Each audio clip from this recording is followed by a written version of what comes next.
तर पावसामुळे राज्यामध्ये अनेक ठिकाणी नागरिकांची दैना उडाल्याचं पाहायला मिळालेलं आहे। त्याच संदर्भातल्या टॉप 9 बातम्या पाहूया।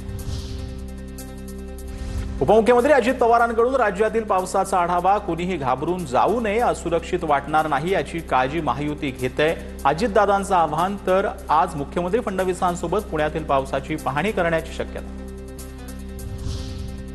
पुण्यातील एकतानगर परिसर जलमय, अनेक सोसायट्यांमध्ये पुराचं पाणी शिरल्यानं रहिवाशांचं रेस्क्यू। खडकवासला धरणातून विसर्ग वाढवला, जिल्ह्याला रेड अलर्ट जारी। नांदेडच्या मुखेड तालुक्यातील अतिवृष्टीच्या रावणगाव आणि हसनाळ गावाला मोठा फटका। लेंडी नदीला आलेल्या पुरात अनेक घरं उद्ध्वस्त, तर जिल्हा परिषद शाळेत जे आहे ते चिखलाचं साम्राज्य।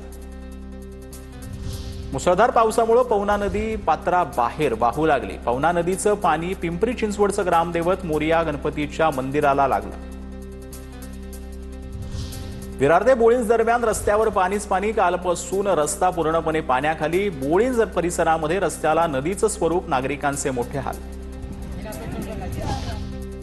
वसईच्या राजिवली परिसरामध्ये अजूनही 2 ते 3 फूट पाणी साचलेलं। रासिवली रोड सुदामानगर जवळच्या संपूर्ण परिसर पाण्याखाली। पाण्याचा निचरा न झाल्यानं नागरिकांची तारांबळ। रायगडमध्ये मुसळधार पावसामुळे सर्व नद्यांना पूर। तळा तालुक्यातील कड्याची गाणी गावचा संपर्क तुटला, 12 कुटुंबांचं स्थलांतर। नांदेडमध्ये पैनगंगा नदीच्या पुरात जीव धोक्यात घालून शेतकऱ्यांचा प्रवास। नांदेडच्या गुरफळी आणि मार्लेगाव परिसरातील प्रकार। गुराढोरांना चारा पाणी करण्यासाठी शेतकऱ्यांकडून तराफ्याची मदत।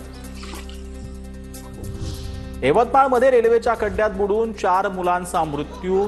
दारवा शहरातील रेल्वे स्टेशन परिसरात उड्डाणपुलासाठी खोदलेल्या खड्ड्यात 4 मुलं बुडाली।